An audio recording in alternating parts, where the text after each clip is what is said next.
On this Monday, we're here with Leeann Noel from Century 21. Nice fall colors for you today. Thank you. Well, the sun is shining. It is a nice Yes. bright day. Love it. Today, we're looking back on September for some Yes. statistics, and then we're going to look at discussing a bright financial future. Please. But first, let's look back at September. What's the story telling us? Okay, well, let's just get right into it, Clark. Home sales are up 27.7%. So that's 106 units sold in September of this year compared to 83 units sold in September of last year.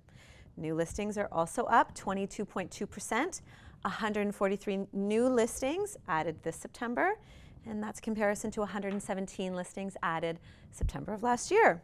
At the end of September 2023, the market was in a seller's territory yet again, and the benchmark price was up 3.9%. It was $394,100 in September 2023. For the seller's market, is it balancing out to be a little more favorable to the buyer's market as well? We are seeing that now. I've had a discussion with, actually I had a meeting with a few realtors this morning, which was lovely, and we are seeing how things are slowing down a little bit. Of course, that big rush that happened, and now buyers are really going to get that opportunity to get into the market. We are discussing strategies for a great financial future. Perhaps now more than ever, this is a vibrant discussion to have. Agreed. Let's start right off. Yes. Budget comes first and foremost. Yes, of course. So think about your monthly spending plan, and this should account for all your outgoing costs and along with your income. So make a list of your expenses. You know, a great app that I like to use is Mint. You could also use a spreadsheet, whatever is going to work best for you and your family. And is this just for real estate costs, or is this for your whole life? No, this can be for your whole life. Like, it depends on your lifestyle, what your goals are. So it's really important to have a look at your expenses.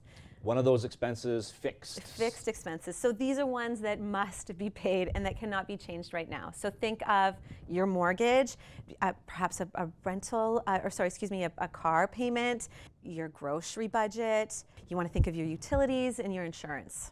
All right. Irregular expenses, what would fall into that column? So these are something that you can do if necessary. So any household maintenance, those are things that would be considered your irregular expenses. Discretionary spending.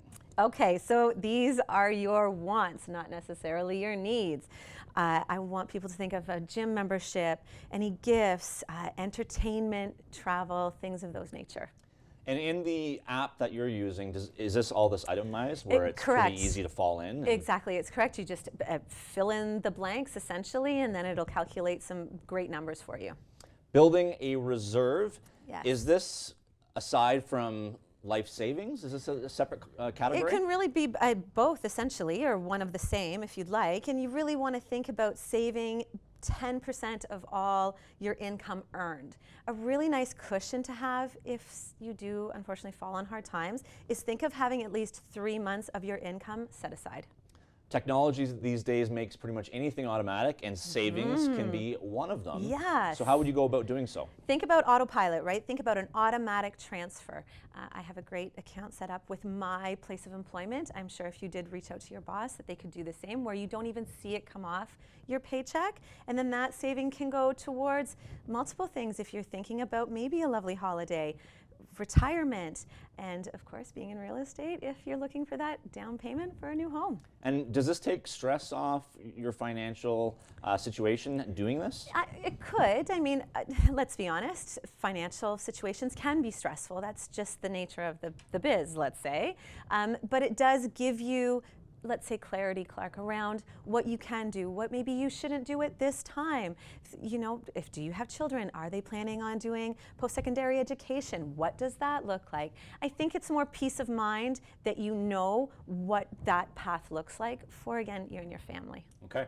Looking ahead to next time, it'll be November the next time you're in our studio. Oh my goodness, already. We're going to discuss the first things to do when moving into a new home. Can you give us a little bit of a tease on that? Well, of course, we talked about how you're going to save to hopefully get that down payment for your new home. And then it's important to understand what you need to do when you get into the home. One little piece of advice I would love to share, because I know daylight savings time is coming, always think about your smoke detectors and carbon monoxide detectors.